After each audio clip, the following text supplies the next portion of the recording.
Hey guys, Chad Hennings here, President of Wingmen Ministries, and I want to welcome you to this Wingmen virtual event. What did you guys think about the game this past weekend? Super Bowl didn't quite live up to the hype and the anticipation that we had hoped, but I think it still goes to show that sometimes even us old guys still have what it takes. Congratulations, Tom Brady, on his 7th Super Bowl victory. Kind of reminds me of a story at last year's Super Bowl. I thought I'd have some fun with my fellow congregants as I was ushering at church. They would come up to me and ask, "Hey Chad, who you got for the game? Who do you like?" And I was kind of hiding my hand in my pocket, and I pulled it out and I said, "Well, I'm not quite so sure who it is this year." Anyway, they were kind of stunned by the bling, but we had fun. I'm excited for the event this evening. This was a pre-recorded conversation that I had that was sponsored by the International Justice Mission, Promise Keepers, and Wingmen. The conversation that I had was with two NFL greats, Sam Acho and Donald Brown, where they talked about their involvement with the International Justice Mission and their efforts of thwarting human trafficking around the world. I hope you guys enjoy this message, and we'll be back with you after. I'm Chad Hennings. I am your host today, and I'm going to be hosting a conversation with two NFL greats, and we're going to have a talk about sports, about faith, and about human trafficking. As I said, I'm Chad Hennings. I'm a board member of Promise Keepers. I'm the founder of Wingmen Ministries. I played in the NFL for 9 years. I'm a lot older than are my two guests today, but we'll get into that a little bit later. And I've also was very privileged to serve our nation as a fighter pilot in the Air Force. I'm excited for this conversation. I've viewed these guys from afar for a while, and the impact that they're having in their community, the impact that they had while they're playing has been astronomical, and how they're impacting this next generation, it's inspiring. So I want to welcome both Sam Acho and Donald Brown with us today. And Sam, I'll just go through your bio so people that don't know you for whatever reason, I think everybody knows who you are, but as an NFL football player, you're a writer, you've been a public speaker, humanitarian, you speak to a wide variety of audiences at college events, conferences, churches. What I'm most impressed is with your podcast, The Home Team. So everybody make sure you check that out. You author your first book, Let the World See You. You're the founder and president of Athletes for Justice, still VP of the NFL Players Association, and a graduate from where I'm from down here in Texas, the University of Texas, as well as the Thunderbird School of Management, Global Management. Sam and his family are champions of the International Justice Mission on Team Freedom, their pro athlete team. Sam has done a variety of different things with them in that capacity, from working in the field, preaching on our online services, as well as hosting their national benefit of dinner. Sam, welcome today. Thanks so much, Chad. I'm so glad to be here. So glad to be joining everyone else on Facebook Live. It's going to be a great conversation. You bet. And our other guest today, your comrade in arms, Donald Brown. Donald played 7 years in the NFL, being drafted number 1 in 2009. Donald, you got both Sam and I beat on that one there, bud. But he's the all-time leading rusher at the University of Connecticut and one of the only 26 players in college football history. Ladies and gentlemen, this is college football history to ever rush for over 2,000 yards in a season. Donald played in Super Bowl 44 in his first NFL season with the Colts, and he has since held several leadership roles providing continuing education and career development services to active and former professional athletes. Donald also serves with IJM on Team Freedom along with Donald. And guys, welcome. And let's just, for my own curiosity, after playing that many years in the NFL, how's the body holding up? Sam, I'll let you do the honors first. Well, yeah, it's holding up pretty well. I played like you, Chad. I played the last 9 years in the NFL. And funny enough, quick side story, around year 4, year 5, I started to see, and I was 26 years old, 27 years old, yet I started to see my body start to break down. And then I grew concerned because I had young kids. I had a 1-year-old son who just turned 2, and he was learning how to walk and all the things. And my knee was kind of messed up. And so I would always walk up the steps using the side rail. I didn't think too much of it. Well, then as my son got older, 3, 4, 5, he would walk up the steps using the side rail. And so I said, okay, I need to make some changes. And so right around, that 27, 28, I started to really focus on my body, change my diet, change the way I trained and slept and all the things. And now I actually feel amazing. No longer am I in those pains. No longer am I using the side rail. I feel great. Let me, as the old guy, the senior statesman here, you got to try the hot yoga thing, man. That is a lifesaver. That is a lifesaver. And Donald, how's your body holding up? I'm not as youthful as Sam, but I just went to the chiropractor about 2 hours ago. So I'm feeling pretty good for now. Give it about 24 hours, we'll see. But, for the most part, the good Lord spared me from some major injuries and surgeries. So I was able to walk away from the game okay. But I have 3 young boys at home, so I have to make sure I try and stay youthful as best as I can to make sure they don't give the old man too much that I can't handle. That's awesome. We can just say Sam may be, a little more mature, but you're better looking. That's all you got to say. I beg to differ. I beg to. We can get into this after the Facebook Live, but I feel like I held my own. I've got a beautiful wife, got 3 young kids. I like how I look. At least she does. My wife likes how I look. Well, I'll tell you what, we'll leave it up to the audience. You can all get in the chat function here and give us your impromptu survey feedback, and we'll discuss it towards the end of the conversation. But guys, to jump right into this, tell us how you guys both got involved with IJM. Yeah, well, for me, playing in the NFL the last 9 years, you get exposed to a lot of different nonprofits, get exposed to a lot of work that's being done. And for whatever reason, I stumbled upon IJM. I got a chance to hear about the work that they were doing at a conference. And I just, for lack of better terms, I fell in love. IJM, they fight, not only is it sex trafficking and human trafficking, but police abuse of power and forced labor and all these different things. And I'm sitting here as a man with power or with influence or with all these things that people aspire to. I'm wondering, how can I use my voice for good? And so I got a chance to do a little bit of work with IJM. I actually went to DC to IJM's headquarters and did an NFLPA externship. I spent a week at headquarters in DC and really got a chance to see the work that IJM does. Then also I went to the field. I went to Guatemala and got a chance to spend some time there with some of the in one of the field offices for IJM, working with some of the women there who were being abused and also some of the young children who were being abused as well. For lack of better terms, IJM is on the ground doing the work. And when you find an organization that does work like that, you automatically want to get plugged in. So just maybe give me a little bit more background regarding IJM and its reach. How many different countries, are they engaged in, and maybe some statistics as to the number of lives that they actually impact on a day-to-day basis all around the world? Yeah, so International Justice Mission, our field offices, we have all in 5 different regions around the world.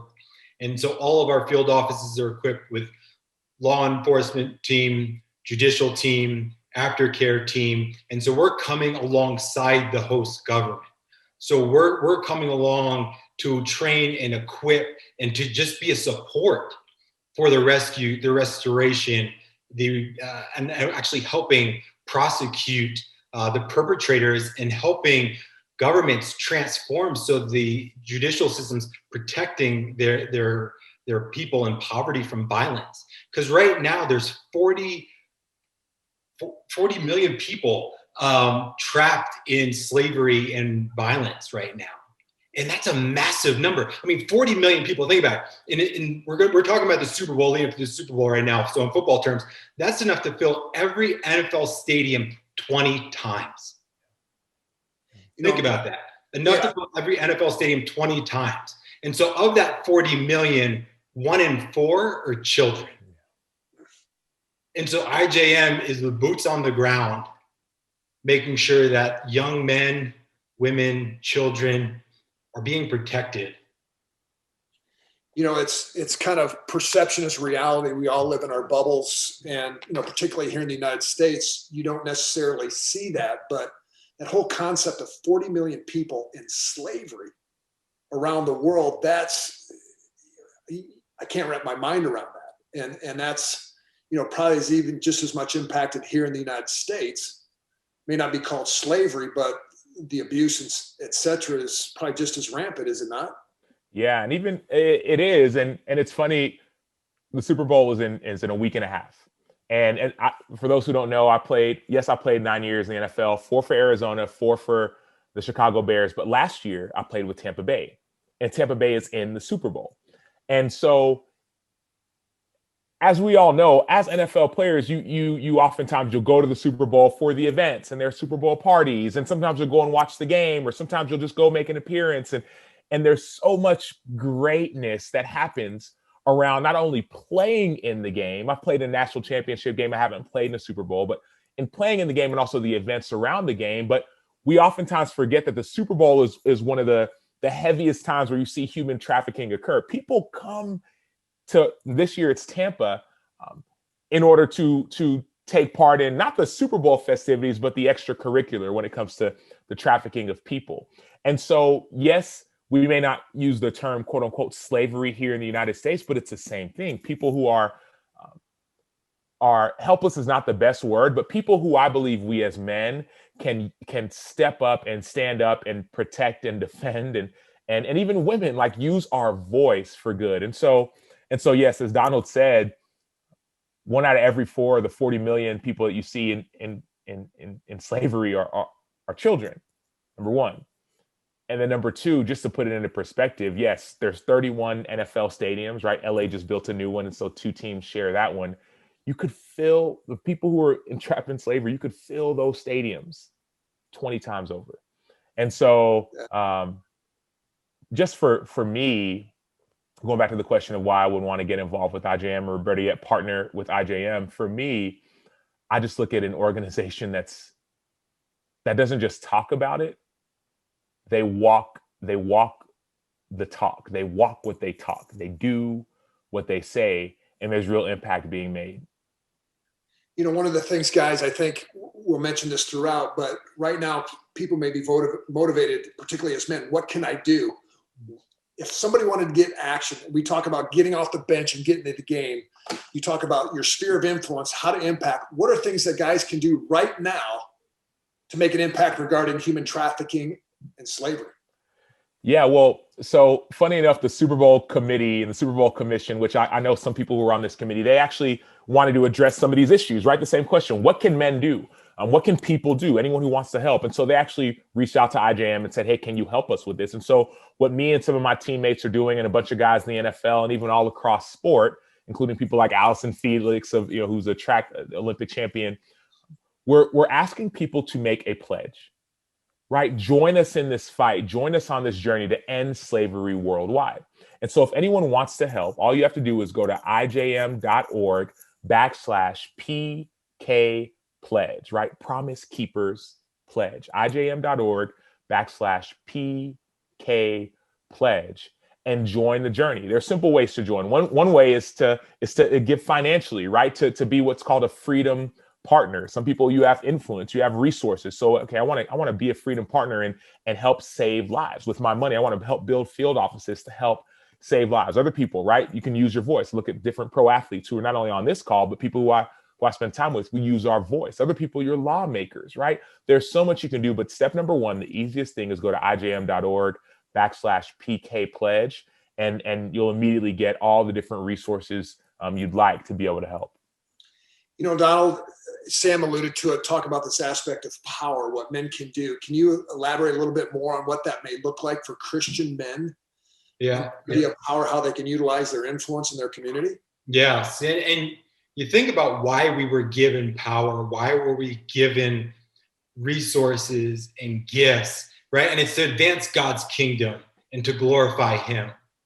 But there have been people that have just maliciously taken the power that they have and have been exploiting men, women, and children for their own economic profit, right? So when you think about the child that's being held captive on Lake Volta in Ghana, being forced into the fishing industry,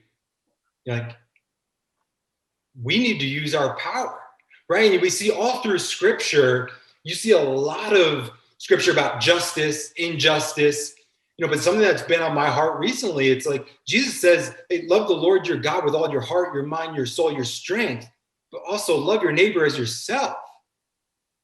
So that child on Lake Volta, that's my neighbor. The child that's being exploited, sexually exploited on the internet by those that are closest to him, that's my neighbor. The girl that's promised a well-paying job in another country only to find herself in a private residence servicing men, like that's my neighbor. So as followers of Jesus, like, then what are we called to do? Like, we're called to show up and use that power that we've been given to take it from those that have maliciously used it and used it in the way that God didn't intend for it, and to just show up. And to what Sam said before, whatever resources you have, whatever talents you have, bring them. It's a collective fight. We said 40 million people. And it's going to take millions of people to come into this fight to shine a massive light on it and bring change. So with whatever it has, and I use football terms a lot because I know football well, if 11 running backs showed up to play us and the run of play, we wouldn't be the best offense, right? So we want to make sure everybody's bringing their talents, everybody's bringing their gifts. We need 11 unique players on the field at once. And just like we do in this fight, we need everybody to bring their gifts. And if I could just say one addition to that, Donald, especially because I know there are a lot of men here who are on this. God created us for purpose. God created us for purpose. And many of us, sometimes for whatever reason, we don't always walk in our purpose. So we're looking for a way, okay, what can I do? Or can I do anything? Or maybe that's not my fight, but God created us for purpose. And so when I think about the people who have power, who are misusing that power, that's one thing, and that's there. But who are we, like Donald said, like love your neighbor as yourself? Who are we not to use our power for God's purpose? And so for any men who are listening, who may sometimes feel helpless or feel like my hands are tied behind my back and I don't even know where to start, IJM is the place to start. It's like the Super Bowl committee, Super Bowl 55. They were searching who do we go to? Who's doing the work? And they immediately went to IJM. Right. And so sometimes we're like, well, I don't know if they're really doing the work. I've been there. Right. I've been to Guatemala on the field. I've been to the field off. I've been to the headquarters. Right. God created us for purpose. And I think one of the best ways we can use the gifts that God gave us is by simply saying yes. You guys, I think you have so eloquently put it that, we are all part of the body of Christ. If you profess by your mouth Jesus is Lord and believe in your heart that God raised him from the dead, you will be saved. You're part of the body. And you two guys are, the right and left bicep, thunder and lightning, right? But everybody has a role to play. And Sam, you outlaid it very well on the fact that God gave us each unique strengths and abilities to be able to utilize for his glory and building up his kingdom. A lot of people may say, okay, you guys are professional athletes. You've got a platform, but how can we get more churches involved? Where we get, the body of Christ is his church. How can we get not necessarily the big C, but the small c, his body engaged in doing more? You outlaid just get involved with IJM, but are any other ways that churches can get involved? Yes, and so there's Freedom Sunday, where the church just dedicates a day to talking about God's heart for justice, the injustice that's going on around the world, and just encouraging the body. Because again, this is a massive problem. And how is it going to get stopped? Like, God's calling his people to be a part of the solution, right? And how fortunate we are that we get to play this role. And I know Sam has done a Freedom Sunday video in the past. So yeah, the church, yes, we need to step up. We do. Yeah, and even to that point, just a few weeks ago, maybe it was November, so a few months ago now, I got a chance to host the national benefit, right? The fundraiser for IJM, and we raised just recently with people, not people with not NFL linebackers. It wasn't, pro athletes, just people, everyday people who wanted to help, got a chance to raise $3 million, right? That's going to go to changing people's lives. And so anyways, it's simple. Sometimes it's prayer, right? We need you to continue to pray. Sometimes it's giving money, right? We need you to give, but also sometimes it's as you mentioned at the beginning, Chad, getting off of the sidelines. It's very easy to continue to ask that question. What can I do? How can I help? Take a step. Take one step and just see what happens. Specifically, people in the church world, right? We are professing that we follow Jesus, right? We care for the least of these. I recently got a chance to visit a couple prisons in the United States because thinking about the verse, right? Like Jesus said, when I was in prison, you visited me. Okay, have I done that? I recently got a chance to do that. And now, because of that relationship, I've formed relationships with guys who are in prison who follow Jesus, right? No matter what field, no matter what area, no matter what background you come from, our job is to be a body. And so it may be, no matter what church you go to, it may be your prayer, your finances, or maybe just spreading light. I think that when some people are viewing today and we talk about 40 million people in slavery, they can't grasp that, because they don't know anybody that has, been trafficked, or they don't know of anyone, a specific example, in their sphere of influence, in their world. Have you guys maybe share with the audience, personal examples of conversations or relationships that you formed with kids or ladies, you don't have to name names, of people of their lives where they have been trafficked and how they got out of that. And if you can share any personal stories, how it's impacted your lives, I think that'd be great. Yeah, I'll share a client story, and Sam, you can share about your time in the field if you'd like. But a story that's been on my heart lately, and this is a pseudonym for the client's name, but it's Foley, a young man who was cared after by his grandfather in Ghana, and the grandfather basically becomes ill. Becomes ill, and he can't take care of Foley anymore. And so a relative comes in and says, "Hey, I'll take care of Foley. I'll make sure he's squared away and is getting an education and everything's taken care of." Well, little does the grandfather know that relative or whoever the individual is traffics Foley to Lake Volta. And on Lake Volta, it's the largest man-made lake in the world, and it's massive. And there are tens of thousands of children that are trafficked on this lake. And lo and behold, so Foley's forced into this. So Foley doesn't have the opportunity to get an education. He doesn't have the opportunity to be a child. He has the opportunity to be loved and be cared for. And he's trafficked on the lake, and every day for 12 to 15 hours a day, he's forced on the lake. A lot of these children, they don't even know how to swim. And they're forced over the boat to untangle nets because it's a man-made lake and there's a lot of trees. And so the nets get caught in the trees and they need to untangle them. And so when you hear stories like that, and then you think like, what's going on? Well, IJM's coming alongside the Ghanaian police to send rescue, to see lives restored, to come alongside the lawyers to prosecute the perpetrators, to make sure that Foley's fully restored, and also to see that justice system fully transformed, to see the process all the way through. So it's a truly sustainable change, and the people in poverty are absolutely protected by the law that's in place. So that's one story that's really been on my heart, Chad, that I wanted to share. And Sam, feel free to share about your time in the field. June of last year, so I guess really 2019, just got into 2020, I got a chance to go to Guatemala. The first time I ever been to Central America, and it was to go just find out more about what IJM is doing. And a couple things were shocking to me.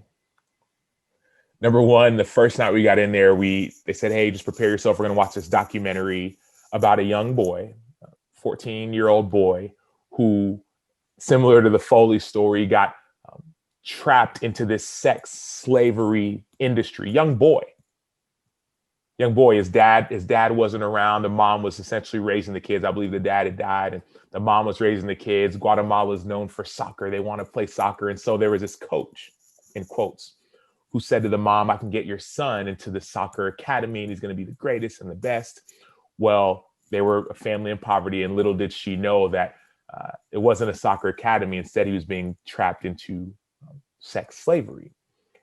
And so we watched this documentary, and I was sitting in my chair kind of like, okay, I want to help, but this is a little bit too close for comfort.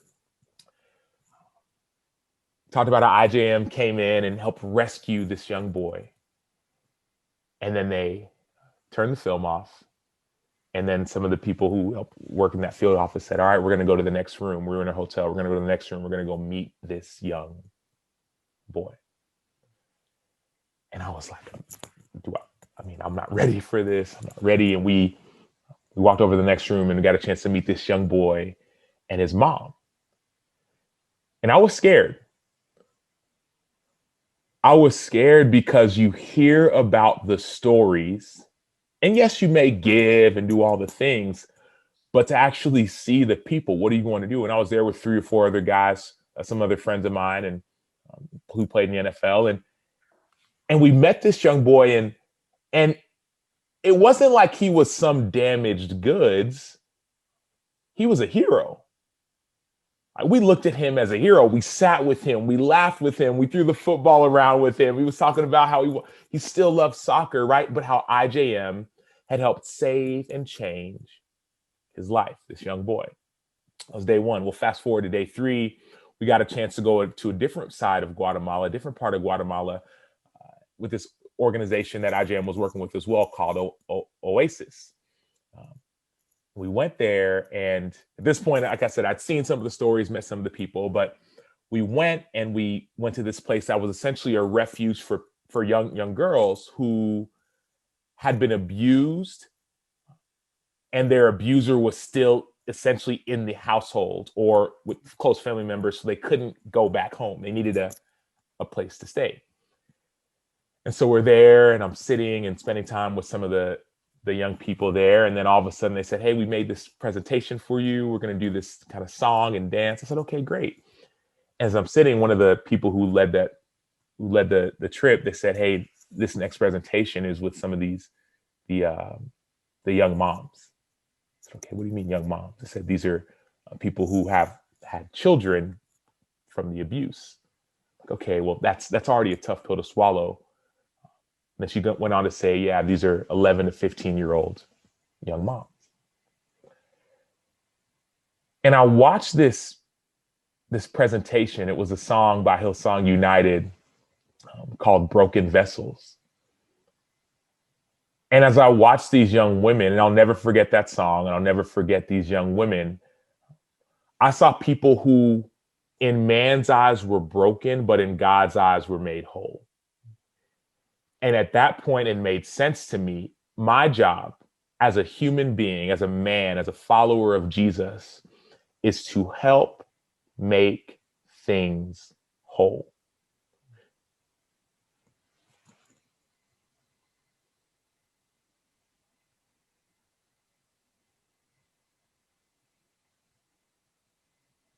Thanks for sharing that, Sam. You know, buddy, that's awesome. And, you know, you wish that people could just grasp that emotion and that feeling of that we do have power, to your point, that we can make a difference. We can impact our sphere of influence. You know, for me, brief story that I can share is just that aspect. You know, you guys both mentioned international incidences, whether in Central America or Africa. It's like people that go on missions, they think that they have to go to a foreign land to spread the gospel and to impact the kingdom. But there's so much in our backyard that people don't realize that it's in the dark, it's hidden. In my hometown where the municipality where I live in North Texas, last year we had a police that arrested 40 individuals in a transition house of young kids that were being trafficked, and some adults in there too, sex trafficking. And that was in my backyard, in a neighborhood very similar to what I live in. And it's, if people, you don't have to go to foreign lands to see human trafficking. It's in our backyards. It is here. It is in your neighborhood, perhaps. So guys, I appreciate you guys so much for utilizing your power, your position, your influence for the greater good, for the kingdom. And Sam or Donald, do you want to give the guys, or anybody that's watching this, how can they get involved? How can they get engaged with IJM today? Yeah, so I would say today, just go to ijm.org/PK pledge and sign up today. And like Sam said, just show up. And by signing that pledge, you're saying, I'm willing to show up. I'm willing to show up for those that are trafficked and held against their will, the men, women, and children that are being exploited, working traffic, sexually exploited, and being forced against their will. So please show up. We need everybody in this fight, and show up with what you got, and God's going to do the rest. And don't wait. Right? Like all the pain and sorrow that we're seeing can stop with you. It literally can stop with you. It's easy to sit back and say, well, I don't have any power. My dad told me not too long ago, I'm just transitioning out of the NFL, and I'm sitting like, what's next and what's going to happen? And he said, hey man, take control of your life. And there's a power in that. Take control of your life. I have a 6-year-old son, and we were playing a game the other day, and we were playing, and we were doing like the Big Bad Wolf, or one of those little games that you play with your kids, and he went to the laundry room closet. He went to the laundry room closet, and I was in there, and he kind of went in, and then I closed the door. I closed the door to go and chase the other kids. Well, when the door closed, he felt as if he was trapped. He could have easily gotten up and just literally, he's a big kid. He could have used his hands and just pushed the door open, but instead he just sat down and felt trapped. So many of us men were like my 6-year-old son. We're sitting and saying, I don't know what to do, and I need some help. And no, take control of your life, stand up, and open the door. And by you going to ijm.org/PK pledge, you can open the door not only for yourself, but for others. You can open the door for people like Chad talked about, people who didn't intend to get into this predicament of slavery or abuse of power. They didn't plan that, but they need someone to help. So step up, show up. You can take control. All of this can end with you. So don't wait. Right now, go to ijm.org/PK pledge and join us. Join the fight of justice together. Gentlemen, that's a great word, and I will be a word of encouragement and challenge too in this, that I mentioned earlier that I'm a founder of Wingmen Ministries, and one of the things that we do there is it's about discipleship. It's about relationships. And I always make a metaphor or analogy that every mission that I would ever fly in the Air Force, whether training or combat mission, I never flew solo. I always went with another jet, with another pilot. And that's the thing that I want to encourage you people. When you take this pledge, to what Sam said, it's a lot easier when you're with somebody else, you're locked arms, you can support one another, you can support, defend, accept, affirm, hold each other accountable through this. This is something that have a greater impact in your personal life and the life of a friend. Grab a buddy, grab a friend, take the pledge together, get engaged together, make a difference. We're not created to be solo. We're not created to be Rambo or Jason Bourne, where we're conducting missions by ourselves, guys. We're together. And that's one of the things too that, Promise Keepers was founded on 7 foundational principles. Number 5 principles that we're called to serve and be a change maker in our home, in our community. And this is a way for all those that are engaged in Promise Keepers, you can make a difference. You can make a difference, not just in your families, but outside in your community where there may be an issue with human trafficking, to help stop this scourge in our culture, in our society, in our communities. Well, guys, I'll give you the last word. Donald, Sam, anything you want to close out with to the audience that is watching us today? Yeah, well, I just want to say thank you. I know what it's like to feel powerless and then to step into the purpose that God calls you to step in. And so I just want to say thank you for stepping into that purpose. I want to say thank you for getting in the game, getting on the sideline. I always hated being on the bench. I don't know about you, but I hated being on the bench. Coach put me in. I can help the team. So I want to say thank you for getting in the game. Thank you for stepping up, standing in, and using your voice, taking the pledge, and joining us. So thank you. Yes, and I'll just echo everything that Sam said. And Chad, thank you so much for hosting us today. Really grateful to be here and really appreciate the PK community. So really grateful. So everybody that's listening today, you heard it. Get off the bench, get in the game. We're created to be active, not to be apathetic. Thank you all for joining us today. Take care, God bless, and have a great rest of the week. I hope you all enjoyed the conversation that we just had. And here's some action items for you. If this is your first time or your first exposure to Wingmen, go to our website, wingmen.org, wingmen.org. And if you've been a part of Wingmen for a while and you're part of our small groups that we call element groups, and you were impacted by the message you heard tonight, guys, this may be an opportunity for you and your fellow Wingmen to get engaged with the International Justice Mission and help to stop human trafficking in your own community as well as around the world. Guys, take care, God bless, and we'll see you next time.